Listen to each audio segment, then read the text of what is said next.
أعوذ بالله من الشيطان الرجيم بسم الله الرحمن الرحيم الحمد لله رب العالمين والصلاة والسلام على سيد الأنبياء والمرسلين على سيدنا ونبينا شفيع ذنوبنا طبيب نفوسنا حبيب قلوبنا بالقاسم محمد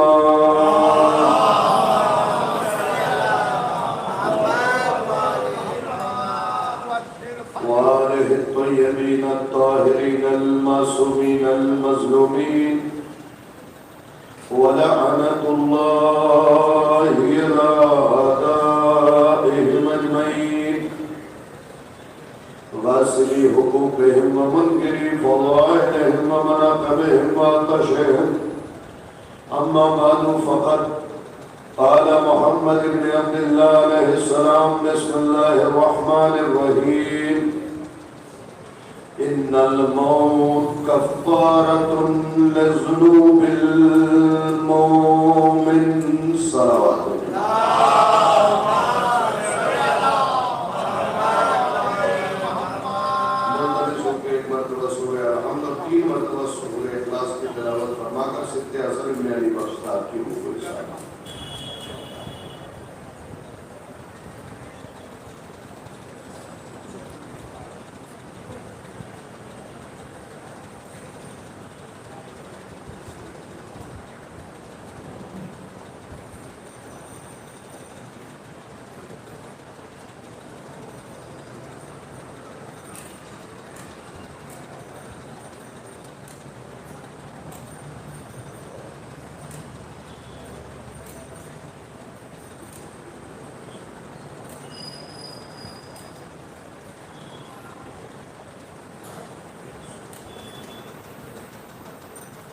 صلوات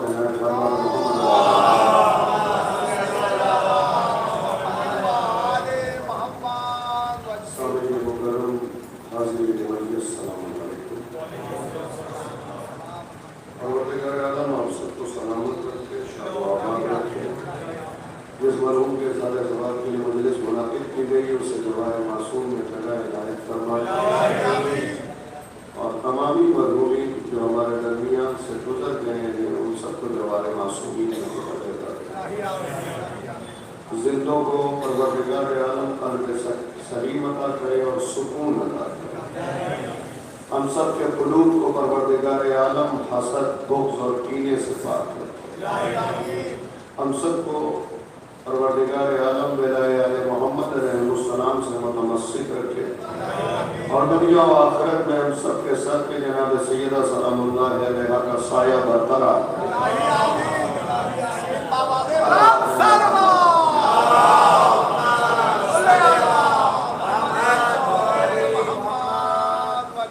آج کی مختصر سے گفتگو کے لیے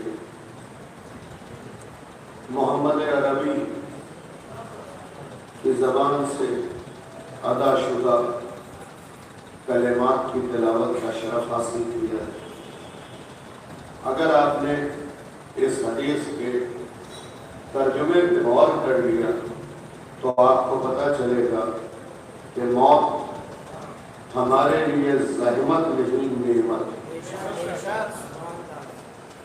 یقین جانیے جب آپ موت کا مطالعہ نگاہ عمیق سے کریں گے تو موت شیریں نظر آئے گی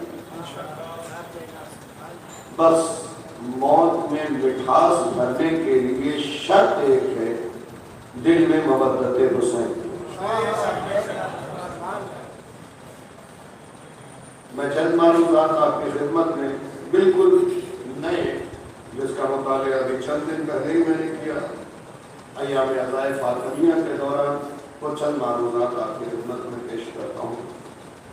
یہ حدیث میں نے عمالیہ شیخ طوسی میں جب پڑھا تو میرے 14 طبق روشن ہو گئے، کیونکہ سوال یہ کیا جاتا ہے کہ موت کیوں؟ پروردگار نے جب حیات دے دی تھی تو پھر موت رکھنے کی ضرورت کیا؟ تو اس عالم دین نے جواب دیا کہ پروردگار عالم نے موت اس لیے رکھی تاکہ تمہارے گناہوں کا سلسلہ رک جائے،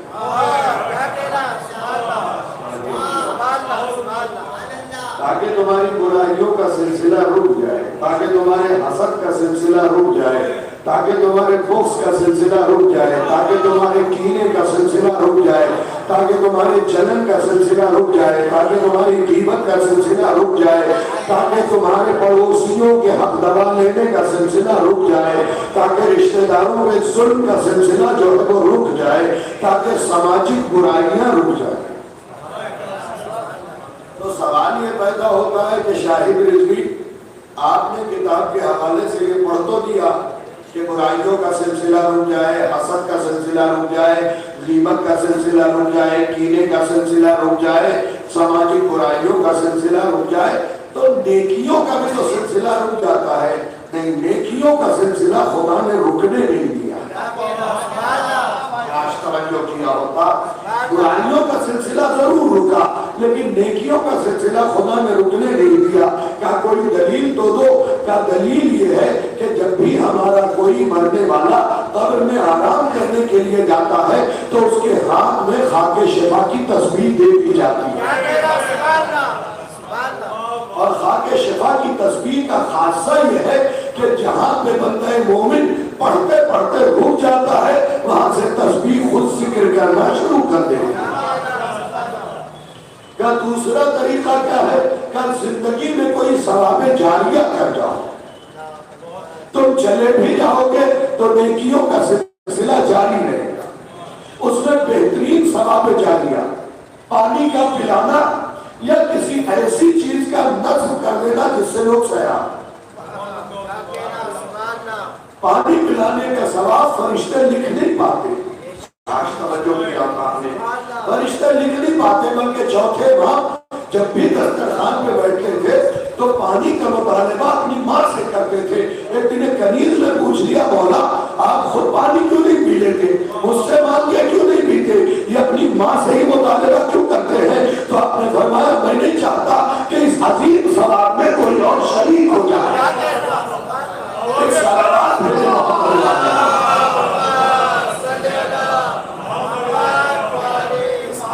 کام میں کوئی اور شریک ہو جائے تو موت در حقیقت نعمت ہے۔ ہاں، کبھی کبھی یہ موت اچانک آتی، کوئی بیماری نہیں، کسی قسم کی طبیعت کی ناسازی نہیں، لیکن آ گئی۔ یہ کیوں آتی ہے؟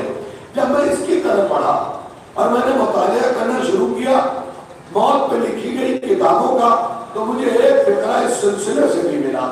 وہ یہ ملا کہ پروردگار کبھی کبھی اچانک موت اس لیے دیتا ہے کہ کوئی ایسا عمل اسے اتنا پسند آ جاتا ہے کہ وہ چاہتا ہے کہ یہ بندہ مجھ سے دور نہ رہے، اور پھر اس سے کوئی ایسا گناہ سرزد نہ ہو جائے کہ وہ مجھ سے دور چلا جائے۔ اس لیے پروردگار حکم دیتا ہے دیکھو اس کی زندگی بھلے باقی ہے لیکن ہم چاہتے ہیں کہ یہ میری بارگاہ میں۔ ممکن ہے کہ کسی انسان کی زندگی باقی ہو لیکن پروردگار عالم اسے اٹھائے، کیوں؟ کیونکہ نہیں چاہتا کہ اس سے دوبارہ کوئی ایسا گناہ سرزد ہو کہ وہ مردود بارگاہ ہو جائے، وہ ہم سے دور ہو جائے، اس لیے ہم اسے اپنے قریب رکھنا چاہتے ہیں۔ یہ وجوہات ہے کبھی کبھی اچانک موت کے آ جانے کا۔ ہمیں غم کیوں ہے؟ کیونکہ یہ بندے مومن ہمارے ساتھ رہتا ہے، ہمیں اللہ کے قضا پہ کوئی شک نہیں۔ اللہ نے جو حکم نافذ کر دیا ہم اس پہ گریہ نہیں کرتے، ہم اس پہ واویلا نہیں مچاتے، بلکہ ہم روتے اس لیے ہے کہ ایک بندہ مومن تھا جو کل تک جماعت میں ہمارے ساتھ تھا، مجلسوں میں ہمارے ساتھ تھا، جلوسوں میں ہمارے ساتھ تھا، تشییع جنازہ میں ہمارے ساتھ تھا، آج وہ ہمارے درمیان موجود ہے۔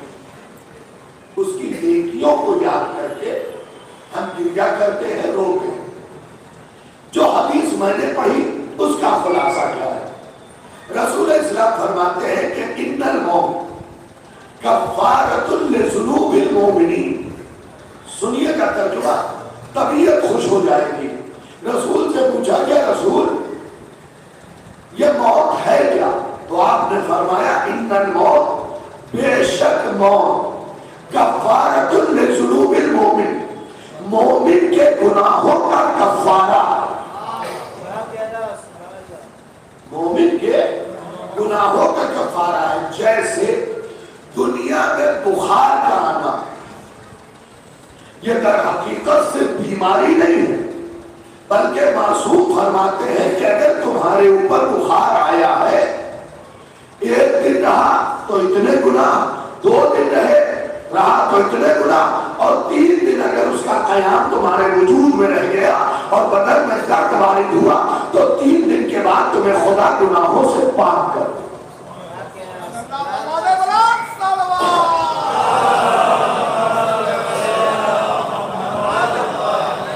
ہم یہ سوچتے ہیں کہ یہ بیماری، یہ دل آزاری، ہمیں خدا نے بلا وجہ تکلیف دے دیا، لیکن اگر مصلحت پروردگار کو ہم سمجھنا چاہتے ہیں تو ائمہ علیہ السلام کی زندگی کا مطالعہ کرنا پڑے گا کہ ہر چیز بیماری نہیں۔ اگر نزلہ نہ ہو تو برین ہیمریج ہونے کا خطرہ، تھوڑا سا غور کر لیں آپ، ہم جسے بیماری سمجھ رہے ہیں، نزلہ 3 دن بس، اگر اس سے زیادہ جا رہا ہے تو پھر آپ حکیم یا طبیب کی طرف رجوع کیجیے۔ 3 دن تک نزلہ ہے تو سمجھ لیجئے کہ یہ رحمت پروردگار ہے۔ اگر یہ نہ ہو تو برین ہیمریج ہونے کا خطرہ ہے، کیونکہ یہ غدود، یہ گندا پانی آپ کے دماغ میں جمع ہو جائے گا اور ایک دن آپ کے دماغ کو خراب کر کے رکھے گا۔ جیسے کبھی کبھی دولت کا نزلہ خراب کرتا، یہ بھی ایک نزلہ ہی ہے۔ دولت، میں نے نزلہ کیوں کہا؟ کیونکہ نہج بلاغہ میں مولا کائنات نے فرمایا کہ تمہاری یہ دنیا میرے نزدیک بکری کے چینک سے بھی بدتر ہے۔ ایک بکری جو چینک دیتی ہے، جو اس کے نام کی صفائی ہوتی ہے، اس سے بھی علی نے اس دنیا کو بدتر قرار دیا۔ یہ دنیا بدتر کیوں ہے؟ کیونکہ بہت سے لوگوں کو اس دنیا کے معنی ہی نہیں معلوم۔ دنیا کے معنی ہے ذلیل ترین عورت،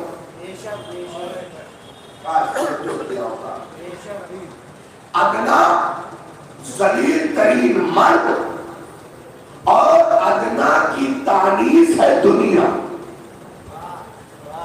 ادنا ذلیل ترین مرد، اگر کوئی عورت ذلیل ہو تو کیا کہیں گے اسے؟ دنیا۔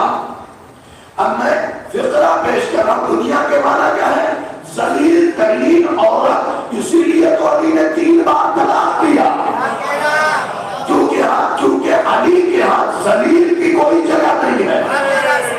صلوات بھیجے محمد و آلہ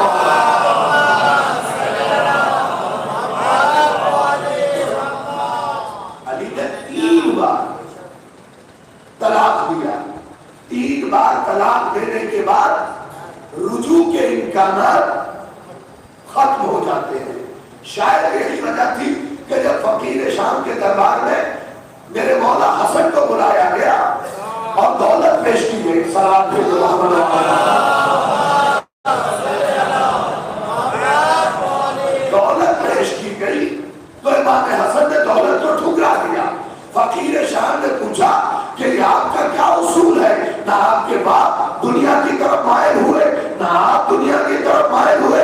تو امام حسن نے پلٹ کے کہا یاد رکھو شریف بیٹے باپ کی طلاق شدہ کو اپنے گھر میں نہیں رکھتے ہیں۔ یاد آئی میرے مولا کی وہی کیا فرمایا؟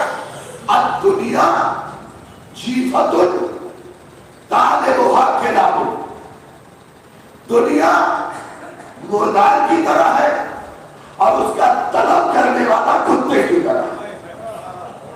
سوچئے گا میرے مولا کے اس فکرے کو، الدنیا جیفت طالبھا کلاب، دنیا مردار کی طرح ہے، مردار جس کا کھانا حرام، جو بغیر نام خدا بندی کہ مر جائے، مردار، تھوڑے دن میں جس سے تعفن پھیلنے لگے، مردار۔ تو یاد رکھیے دنیا مردار کی طرح ہے، اس کا طالب کتے کی طرح ہے، یعنی طلب کرنے والا، اس کی طرف بھاگنے والا۔ مولا نے ہمیشہ ارشاد فرمایا کہ دیکھو دنیا کی طرف نہ بھاگو، اگر تم دنیا سے منہ موڑ لو گے تو دنیا تمہاری طرف آئے گی، اور اگر تم اس کی طرف رخ کرو گے تو پیٹھ دکھا کے جائے گی۔ صلوات بھیجے محمد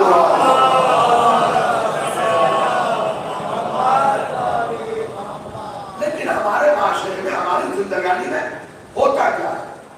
ہوس اور بس ہوس۔ میں ابھی گاؤں میں کچھ مجلس سے پڑھ رہا تھا تو میں نے وہی مثال دی، یو پی کے اندر محمد آباد گوہنا میں بھی، شیوی میں بھی، شکارپور وغیرہ میں میں نے یہ مثال دی کہ پہلے گاؤں کی گلیاں اتنی چوڑی ہوتی تھی کہ آرام سے گاڑی گزر جاتی تھی، پھر ہوس ہم پہ مسلط ہوا، لالچ نے تسلط اختیار کیا، دیوار کو اپنی زمین پہ بنی، سیڑھیاں سڑک پہ، گھر میں داخل ہونے کے لیے سیڑھی سڑک پہ بنائی۔ پہلے کیا کیا؟ ڈائریکٹ سیڑھی نہ بنائی، ایک چبوترا نکالا، جب کسی نے کوئی اعتراض نہ کیا تو اس پہ گیلری اٹھا دی۔ لیکن برا نہ مانیے گا، خود اپنے گاؤں بھی جا کے دیکھیے گا کہ آیا آپ نے یہ حرکت تو نہیں کی ہے۔ چبوترا نکالا، پھر گیلری اٹھا دی، پھر سیڑھی بنا دی۔ یاد رکھیے صرف فدق فاطمہ کا نہیں ہے، یہ ساری زمین فاطمہ کی ہے۔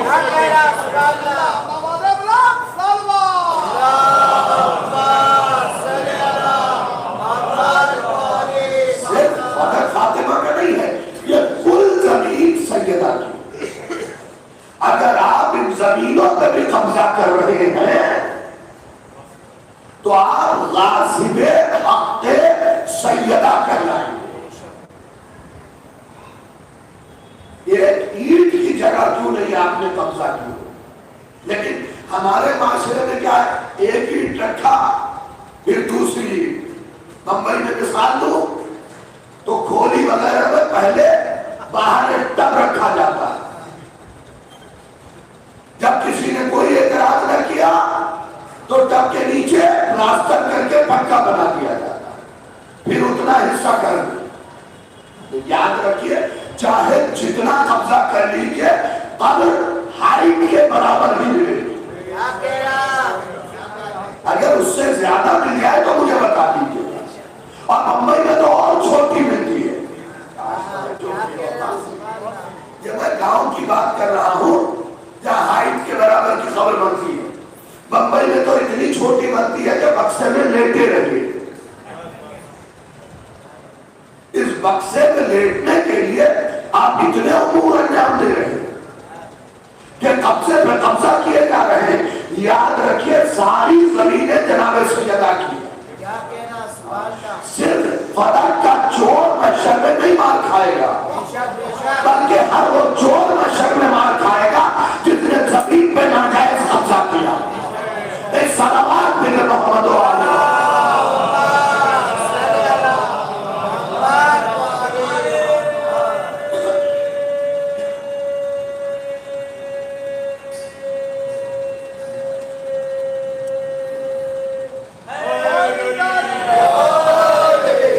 اس لیے کہ میں ایام الغائب فاطمیہ میں ایک حدیث سنا گیا تھا، پھر سے سن لیجئے۔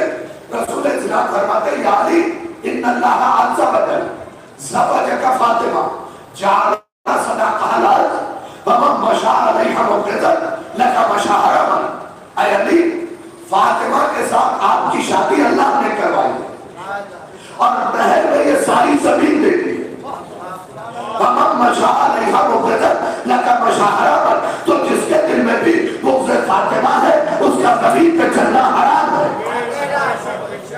تو جب یہ ساری زمین فاطمہ کی ہے تو چاہے کہیں بھی قبضہ کیجئے، سوال فاطمہ کرے گی، کیونکہ مالکہ فاطمہ ایک صلوات میرے محمد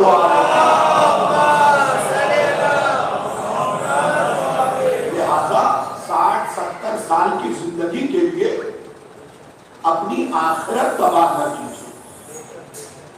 بہت توجہ کے ساتھ ان فکروں کو سنیے گا، 60-70 سال کی زندگی کے لیے آخرت تباہ نہ کیجیے، اس لیے کہ 70 سال ایوریج ایج ہے، اس کے بعد جی رہے تو نافلہ اور وہ بھی اگر نیوز والے صحیح ثابت ہوئے اور واپس کورونا آ گیا تو نافلے کے بھی چانسز نہیں۔ دیکھیے اولا تو گھبرائیے گا نہیں، ہر بیماری کا علاج خدا نے آپ کے وجود میں رکھا ہے۔ یہ میں سبھی سے کہہ رہا ہوں، یہ وبا ہو نہ ہو اس سے مطلب نہیں، ہر بیماری کا علاج مولا کائنات فرماتے ہیں خدا نے آپ کے وجود میں رکھا، بیماری بھی رکھی ہے، شفا بھی رکھا ہے۔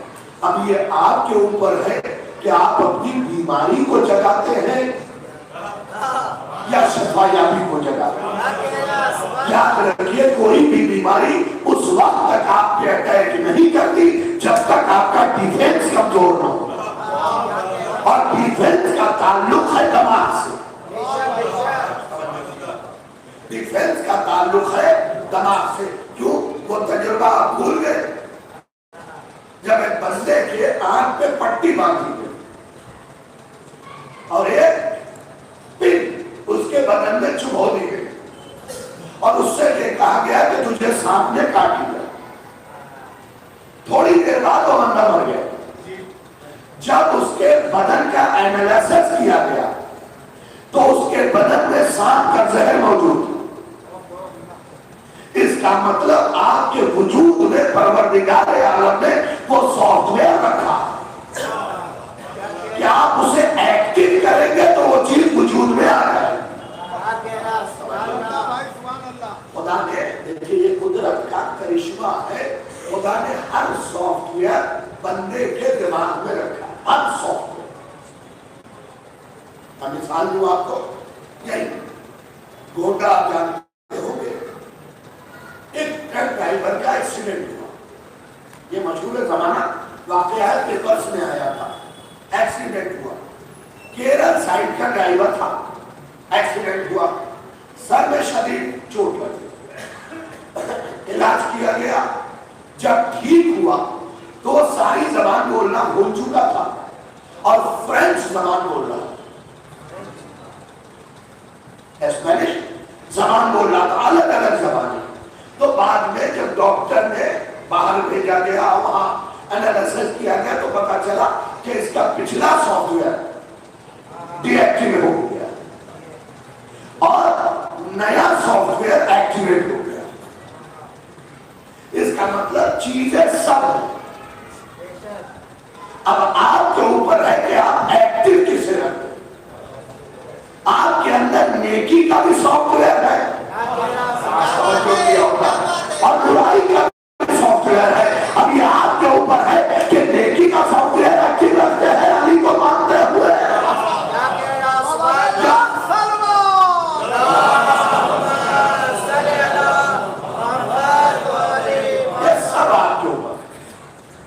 پروردگار نے دماغ دے کے اپنا ہاتھ اٹھا لیا۔ اب آپ میدان محشر میں یہ نہیں کہہ سکتے معبود تیری اجازت کے بنا تو پتا بھی نہیں ہلتا۔ پروردگار نے آپ کے اس سر میں دماغ دیا ہے۔ اگر آپ 2 گلاس کا پانی پہچان لیتے ہیں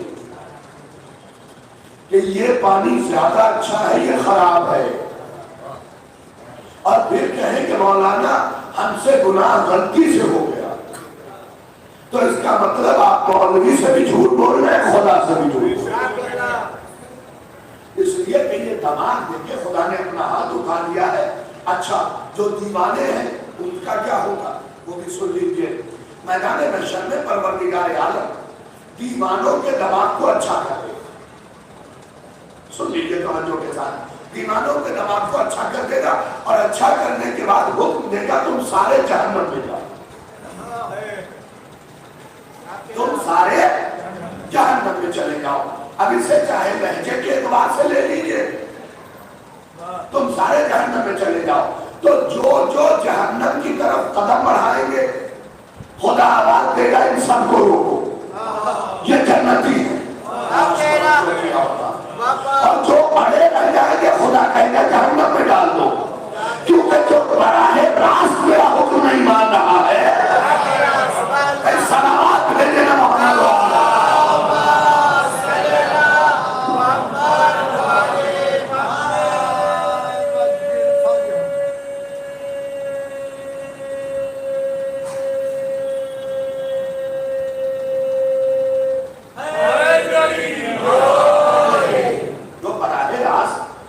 حکم نہیں مان رہا ہے، یہ جتنے بڑھ گئے انہوں نے حکم ہی تو مانا، یہ نہیں دیکھا کہ آگے جہنم میں بڑھ گئے۔ اس کا مطلب اطاعت الہی میں یہ مخمور ہے، اس بنیاد پہ یہ بڑھے، لیکن کچھ ضد میں اڑے رہے، خدا کہے گا انہیں جہنم میں ڈال دو، کیونکہ یہ براہ راست میرا حکم ٹوٹ رہا ہے۔ آپ ملاحظہ کریں کہ خدا کے ہاں عدل ہے، ظلم نہیں، اور عدل بھی کرم کے ساتھ، ورنہ اگر وہ اپنا عدل دکھا دے تو ہم نے کہا ایک آدمی جنت نہیں جا سکتا ہے، پکی بات بتا رہا، ایک آدمی جنت نہیں جا سکتا ہے۔ مثال دے دوں، آپ کہیں گے مولانا مجھ سے کوئی نماز قضا نہیں ہوئی، روزہ بالغ ہونے سے پہلے سے رکھ رہا، واجب حج بھی کیا، خمس بھی دیا، زکات بھی دیا، یہ بھی کیا وہ بھی کیا، سب کچھ کتنا خالص کیا، کتنا خالص کیا۔ میں نے نصیحت کی ایک کتاب میں پڑھا تھا کہ ایک بندہ ہمیشہ اول وقت نماز پڑھتا تھا، پہلی صف میں پڑھتا تھا، 30 سال ہو گئے تھے اسے نماز پڑھتے ہوئے پہلی صف میں اور اول وقت۔ 30 سال بعد ایک بار تاخیر سے آیا، مسجد میں سجدگاہ اٹھا کے یہ سوچنے لگا کہ بہت بڑی غلطی ہو گئی، 30 سال ہو گئے پہلی صف میں نماز پڑھتے ہوئے، یہ دوسری تیسری صف کے لوگ جب مجھے 5ویں صف میں کھڑا دیکھیں گے تو کیا کہیں گے، کیا کہیں گے۔ بس یہ سوچ کے نماز شروع کی، نیت کرنے کے بعد مصافحہ کرنے کے بعد عالم کے پاس جب پہنچا نماز کے بعد تو عالم دین نے کہا اپنے 30 سال کے نماز کی قضا کریں۔ کاش توجہ کیا ہوتا، کیا مطلب، کیا تم پیچھے کھڑے سوچ رہے تھے نا کہ 30 سال ہو گئے پہلی صف میں پڑھتے ہوئے، آج نہیں ہوں تو لوگ کیا کہیں گے؟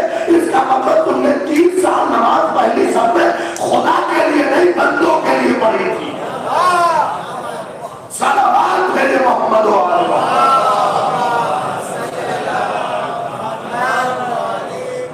اعمال میں خلوص ہونا چاہیے، اور یاد رکھیے اعمال میں خلوص بھی ہو اور ساری اچھائیاں ہو، لیکن اہل بیت کی مودت نہ ہو۔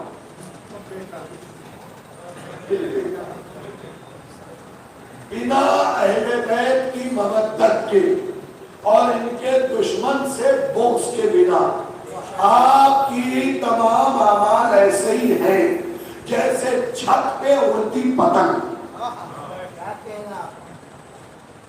کہ ہوا کا جھونکا کبھی اسے ادھر لے جاتا ہے کبھی ادھر لے جاتا ہے، اور کوئی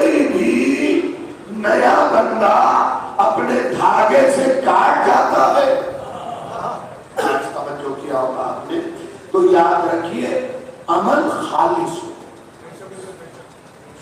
اہل بیت علیہ السلام کی مودت سے پر ہو، خلوص ہو.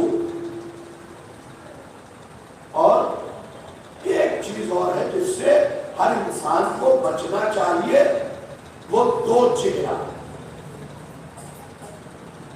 معصوم فرماتے ہیں کہ چہرہ ایک ہونا چاہیے.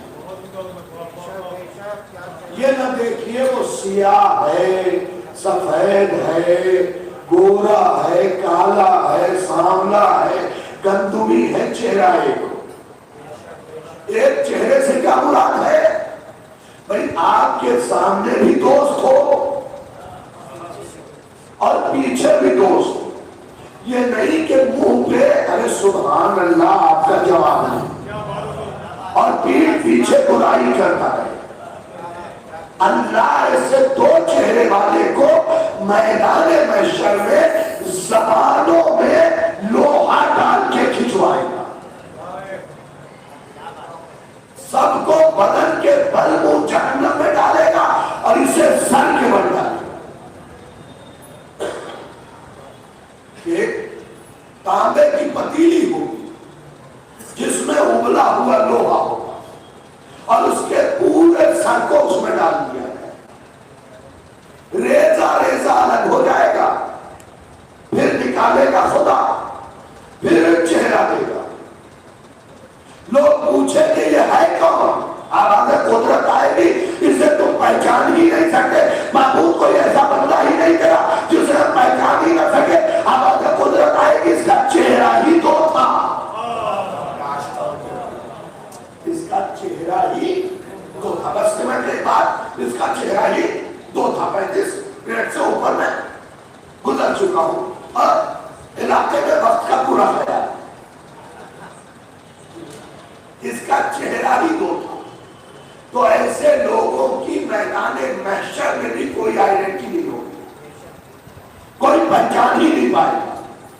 اب آپ سمجھے آپ کی منافقت نے آپ کے شکلے کو خراب کر دیا. اس لیے کہ کوئی پہچان ہی نہیں پائے گا تو پھر ہوگا کیا؟ لوگ بات کو بھی ملامت کریں گے کہ کیسی اولاد پیدا کی تھی جسے محشر والے ہی نہ پہچان سکے. یعنی آپ کا خاندان بھی آپ کے عمل کی بنیاد پر چہرہ چکا.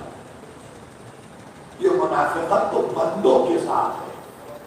اگر کسی نے یہ منافقت اہل بیت کے ساتھ تو اس کا انجام کیا؟ دیکھیے ممکن ہے کہ ہم اپنے منافق کو نہیں پہچان سکتے، لیکن کیا یہ ممکن ہے کہ علی اس منافق کو نہ پہچانے جو علی کے ساتھ نفاق کر رہا ہے؟ تھوڑی سی زندگی کے لیے ہم خود کو تبدیل نہ کریں، بلکہ دنیا میں بھی منافقانہ زندگی نہ گزارے اور اہل بیت کے لیے بھی کبھی نفاق سے کام نہ کریں. انشاءاللہ زندگی نے ساتھ دیا تو کبھی بتاؤں گا کہ اہل بیت علیہ السلام سے نفاق میں کیا کیا چیزیں آتی، کون کون سی چیزیں کہ جس کا کر دینا نفاق میں لے جاتا ہے آپ کو، وہ بھی اہل بیت کے ساتھ. کیا اہل بیت کے لیے منافقت کر، بندوں کے لیے تو آپ سنتے رہتے ہیں کہ یہ کام کیا، یہ کام کیا، یہ کام کیا، لیکن اہل بیت علیہ السلام کے لیے انشاءاللہ زندگی میں ساتھ دیا تو بتاؤں گا کہ کون کون سا عمل منافقت کے زمرے میں آتا ہے. اور یاد رکھیے بندوں کا منافق ممکن ہے ایک بار بخشا جائے، ممکن، لیکن اگر کسی نے اہل بیت سے منافقت کی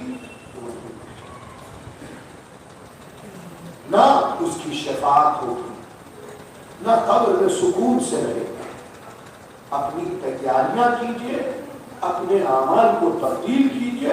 میں بہت کم اس مزاج کی مجلس سے پڑھتا ہوں، آپ کو پتا ہے، لیکن ضرورت ہے کبھی کبھی پڑھنی چاہیے. اپنے آپ کو تبدیل کیجئے، اپنے آپ کو بدلیے، اپنے آپ میں تبدیلی لائیے تاکہ اہل بیت علیہ السلام آپ سے راضی و خوشنود ہو سکے. ہمیشہ یاد رکھیے گا زندگی اہل بیت کے لیے ہو اور موت بھی اہل بیت۔ ہم صرف زندہ اہل بیت کے لیے نہ بلکہ ہم مرے بھی تو اہل بیت علیہ السلام کے لیے۔ کیا طریقہ کار ہم نے بنا لیا اپنی زندگی کا؟ یاد رکھیے مجالس محافل ہماری ذمہ داریاں ہیں ان میں شامل۔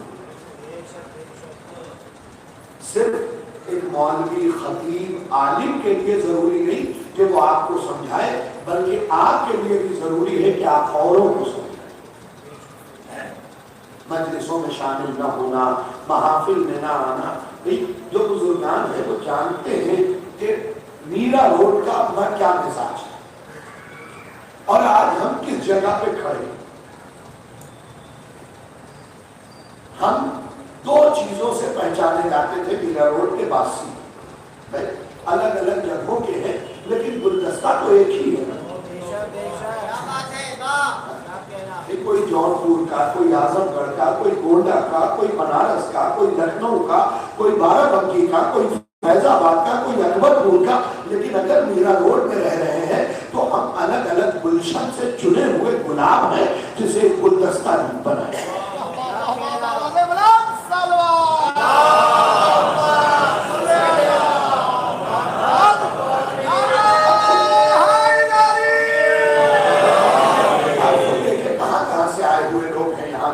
مظفر نگر ہے، آپ کو امروہہ ہے، نوگامہ ہے، بکنالہ، الگ الگ جگہوں سے میرٹھ، مظفر نگر، ہر خطے کے لوگ موجود ہیں۔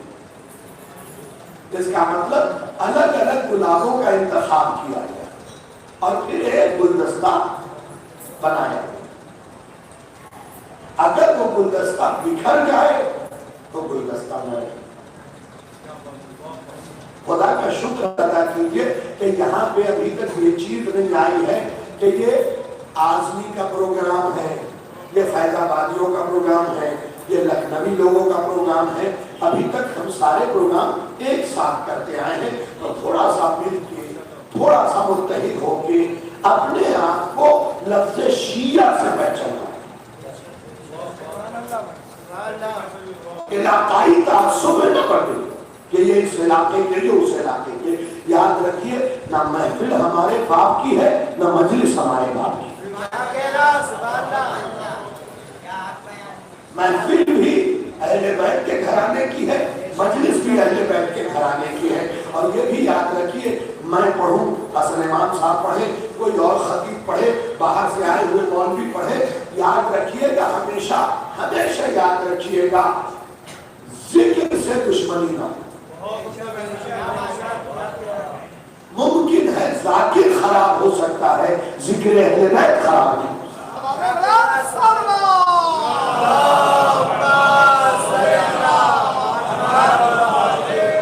مثال کے طور پر شبیہ صاحب شعر پڑھ رہے، خدا نہ کرے میرا ان سے اختلاف، لیکن ان سے اختلاف ہو سکتا ہے، ان کے شعر سے اختلاف نہیں ہو سکتا۔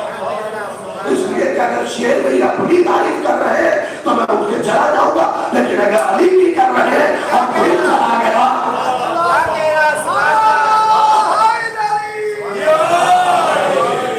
تو مجھ سے اہل بیت سوال ہو۔ جو مجلس ہے یاد رکھیے بار بار سمجھایا ہے، کسی کے باپ کی جاگیر نہ مجلسیں، نہ محفلیں، نہ انجمن، کوئی کسی۔ یہ بتائیے کہ ہم یا ہماری وجہ سے انجمن پہچانی جاتی ہے یا انجمن کی وجہ سے ہم پہچانے جاتے ہیں؟ ہماری وجہ سے مجلسیں پہچانی جاتی ہے یا مجلسوں کی وجہ سے ہم پہچانے جاتے ہیں؟ آپ بھی بتائیں، قبلہ و کعبہ گواہ ہے، مولانا صاحب صاحب بھی بیٹھے ہوئے، یہ بھی بتائیں گے کہ یہ اگر IAS بھی ہوتے اور IPS بھی ہوتے تو اتنے لوگ نہ جانتے، لیکچرر ہوتے، کچھ بھی ہوتے، اتنے لوگ نہ جانتے۔ بھائی رانچی کے CM کا نام کتنے لوگ جانتے ہیں آپ کے مذہب میں؟ لیکن ایک خطیب 5 سال مجلس پڑھ کے اتنے لوگوں میں مشہور ہو جاتا ہے۔ یہ کرم حسین ہی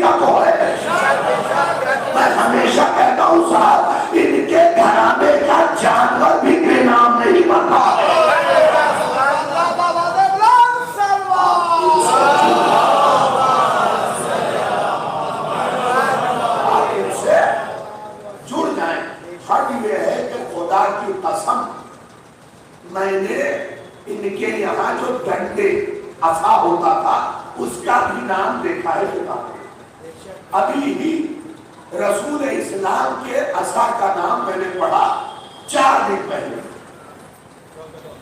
دہلی ایئرپورٹ سے اترا, جہاں مجلس پڑھنی تھی وہاں گیا, اس کے بعد آ کے بیٹھا, ایک کتاب نکالی میں نے, تو اس میں نے دیکھا کہ رسول خدا کے عصا کا نام ممشوق, رسول کے امامے کا نام صحاب. بھائی کپڑے کا بھی نام ہے, بے جان لکڑی کا بھی نام ہے. تو سوچئے اگر ہم جاندار ہو کے اہل بیت سے جڑ جائیں تو کیا ہمارا نام مٹ جائے گا؟ اپنے آپ کو اہل بیت سے متمسک رکھیے. دور خراب ہوتا جا رہا ہے, اور بس یہ دور کی خرابی کا علاج یہ ہے, کوشش کیجئے 2 دعاؤں سے. یوں تو جو دل چاہے وہ پڑھیے, لیکن دور حاضر کے لیے معصوم نے فرمایا ہے 2 دعاؤں سے تمسک اختیار رکھیے, تمسک بنائے رکھیے. ایک دعائے عہد, ایک دعائے غریب. یہ 2 دعائیں ضرور بھی ضرور ہیں, دعائے غریب اور دعائے عہد. 40 دن متواتر اگر آپ نے یہ دعا پڑھ لیا تو آپ کا شمار امام زمانہ کے سپاہیوں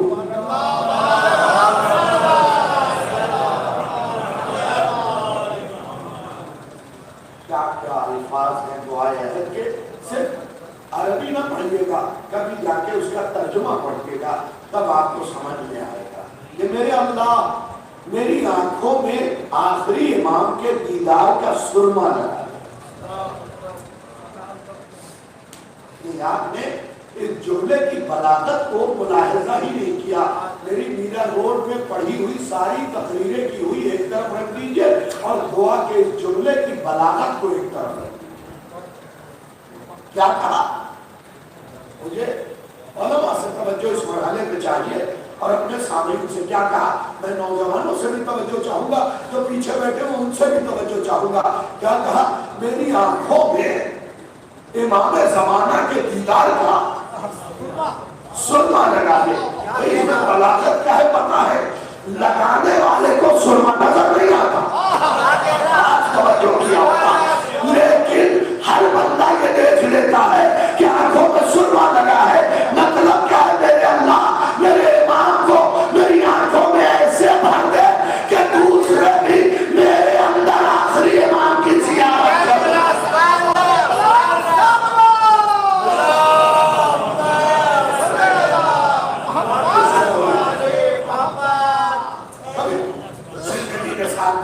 تو اس دعا کی تشریح و تفسیر کی جائے گی, کیونکہ دعا عہد کی تفسیر کی کتابیں بھی آ چکی, ایک ایک جملے کا کیا کیا مطلب. بس سمجھ گئی بات. پروردگار عالم آپ سب کے ولا کو محفوظ رکھے.